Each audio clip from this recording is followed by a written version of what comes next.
Assalamualaikum warahmatullahi wabarakatuh. Selamat sore, salam sejahtera untuk kita semua. Yang saya banggakan dan kita banggakan bersama, yang terhormat Romo Kiai Haji Prof Nasir. Ada Romunya. Anyar mana iki? Anyar ini. Rektor UNER, mudah-mudahan beliau sehat dan Amin, panjang amin, umur. amin, amin. Yang saya hormati dan saya banggakan Gus Menteri Desa, Gus Halim Iskandar. Ini tidak hanya menteri tetapi teman dan sekaligus orang tua saya. Mudah-mudahan beliau sehat dan panjang umur. Yang saya hormati Direktur Pasca Sarjana Gus Badri dan Prof Jojo. Ini banyak membimbing saya Gus Menteri. Seluruh peserta webinar yang saya hormati, alhamdulillah ini yang hadir juga di seluruh kecamatan di Pamekasan bersama seluruh pendamping desa dan kades-kades. Di beberapa teman-teman yang lain juga banyak yang hadir, termasuk pendamping desa di provinsi dan di Jawa Timur banyak hadir. Bapak Ibu hadirin yang berbahagia, saya bersyukur sekali sore ini bisa mendapatkan kesempatan menyampaikan beberapa gagasan yang kalau dalam pertandingan tinju ini ringnya tidak sesuai. Ada Prof Nasir, ada Prof Nasir, ada Direktur Pasca Sarjana, ada Menteri, terus saya di sini yang paling klasteri lah di antara yang lain. Tetapi beberapa rencana yang dilakukan oleh pemerintahan di Kabupaten Pamekasan, alhamdulillah Gus Menteri tidak berdasarkan keinginan, tetapi berdasarkan persoalan permasalahan yang ingin kita selesaikan, ingin kita retas untuk bisa mendorong bagaimana desa-desa di Kabupaten Pamekasan bisa naik kelas dari desa biasa menjadi desa yang berkemajuan. Nah, ada 5 hal yang kita ini kalau tidak berdiri kok PowerPoint-nya jadi lambat ya. Hanya yang Berdiri Pak. Prof Pak Direktur tadi tidak berdiri PowerPoint-nya lambat. Ini yang duduk juga PowerPoint-nya jadi lambat juga. Padahal disiapkan sudah lama ini. Enggak, batanya harus guyon gue. Nah, ini harus disebut biar muncul PowerPoint ini. Ya lanjut. Dasi baru itu kayaknya. Nah, kita ini fokus di 5 prioritas. Yang pertama pendidikan, yang kedua kesehatan, yang ketiga ekonomi, yang keempat reformasi birokrasi, yang kelima infrastruktur. Dari 5 prioritas ini tidak ada yang nomor 2, semuanya nomor 1. Jadi reformasi birokrasi nomor 1, ekonomi nomor 1, pendidikan nomor 1, kesehatan nomor 1, dan infrastruktur juga nomor 1. Kita punya strategi pembangunan di Pamekasan melalui desa tematik. Desa tematik itu saya memilih cara partisipatif. Pak Kades dan seluruh potensi stakeholders yang ada di desa itu harus menemukan potensi ekonomi dan apa saja yang mau dikembangkan. Kenapa? Karena kalau dari pemerintahan langsung ke bawah, itu rasanya orang merasa tidak diajak ikut terlibat dalam pembangunan. Sehingga harus menemukan dulu potensi ekonominya apa yang mau dibangun, apa yang dirancang, baru setelah itu kita fasilitasi. Kita urai, dimulai dari mana. Sama persis yang disampaikan dengan Gus Menteri tadi, tetapi tidak sedetail yang disampaikan Gus Menteri tadi. Intinya dari sektor ekonomi Madura ini Gus, semua orang yang sholatnya tidak khusyuk dan khusyuk itu pakai sarung, pakai peci juga. Dan sarung dan pecinya tidak diproduksi di Kabupaten Pamekasan, diproduksinya di luar Pamekasan. Orang yang semuanya itu sudah pakai jilbab, pakai baju subuh dan sholat berjamaahnya rajin, mukena, tapi mukena dan jilbabnya tidak diproduksi di Pamekasan. Akhirnya saya ajak kades-kades dan seluruh stakeholders untuk berpikir dari kondisi ini kita kira apa yang bisa kita lakukan.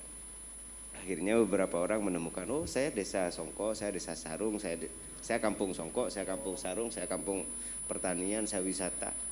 Dari situlah baru kemudian kita tambahkan, masukkan program wirausaha baru. Wirausaha baru untuk seluruh anak-anak muda di masing-masing kampung. Kampung Songko pelatihan Songko, kampung Sandal pelatihan Sandal, kampung desa wisata pelatihan bagaimana menjadi desa wisata.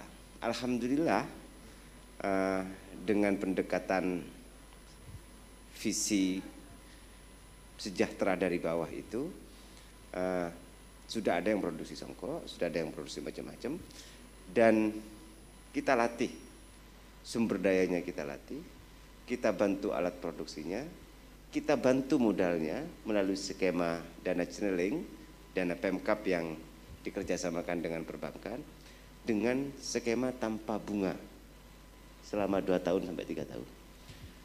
Nah, dari tanpa bunga itu masih didampingi.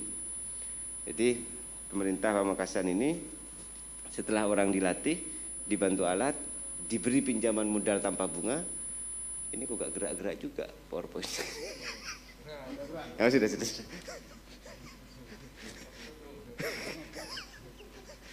Nah, itu dari skema dilatih, setelah dilatih dibantu alat. Bantu alatnya tidak dari APBD tetapi dari CSR. Baru setelah itu dibantu modal dengan tanpa bunga. Cukup 1% administrasi yang diperbankan per tahun. Jadi kalau pinjam 50 juta cukup bayar 500.000 per tahun. Baru setelah itu kita buat pasarnya, pasar offline dan online. Pasar online-nya kita kerjasama dengan toko online. Pasar offline-nya kita buat Wamira. Tahun ini kita sudah mulai buat Wamira di masing-masing kecamatan. Wamira itu wira usaha milik rakyat. Wamira Mat. Di seluruh kecamatan kita bangun. Isinya produk-produk dari masyarakat itu kita jual di sana. Sebagian yang lain juga ada produk dari luar.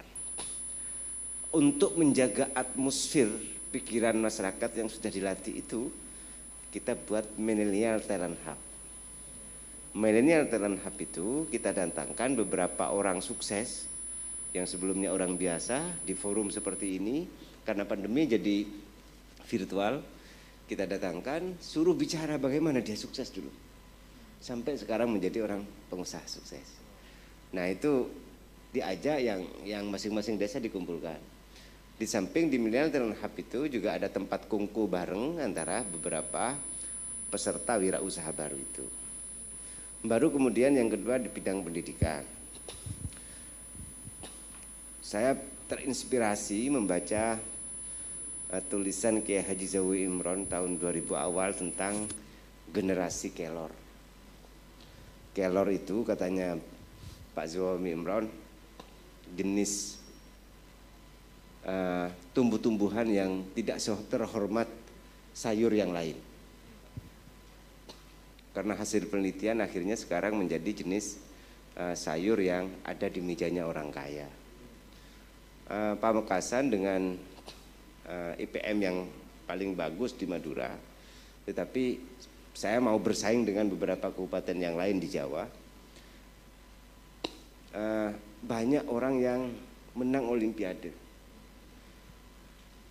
Akhirnya tahun 2000 mulai dari awal saya buat beasiswa yang tahun kemarin sudah 6.000 orang kita bantu beasiswa.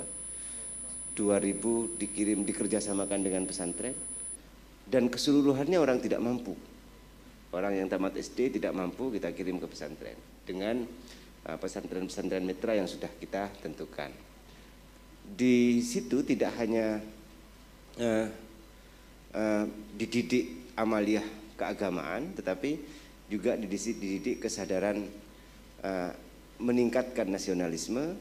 Terus kemudian di situ didorong bagaimana pesantrennya juga bisa memiliki badan usaha milik pesantren yang didampingi oleh pemerintah, karena kebutuhan santri itu dijamin mulai makan sampai seluruh kebutuhannya dijamin oleh pemerintah. Baru kemudian pesantren harus memiliki koperasi dan badan usaha. Baru 2021 ini beberapa seluruh SLTA di Kabupaten Pamekasan sekolah tinggi akan kita tes semuanya. dites semuanya yang memiliki sumber daya bagus akan kita fasilitasi, dan syukur alhamdulillah jika generasi kelor ini, orang biasa-biasa ini yang memiliki kecerdasan karena tidak punya akses dan difasilitasi oleh pemerintah bisa kuliah di UNER. Itu maksud saya. Yang ASN kita juga dorong kuliah lagi, yang dokter mau spesialis kita dorong kuliah lagi. Tetapi 2021 ini yang kita rencanakan ada 120 orang tidak mampu yang mau kita dorong kuliah di UNER dan dibiayai oleh pemerintah. Syukur jika bisa juga kuliah di kedokteran, syukur juga jangan yang ini nanti ini nanti ini materi nanti ini.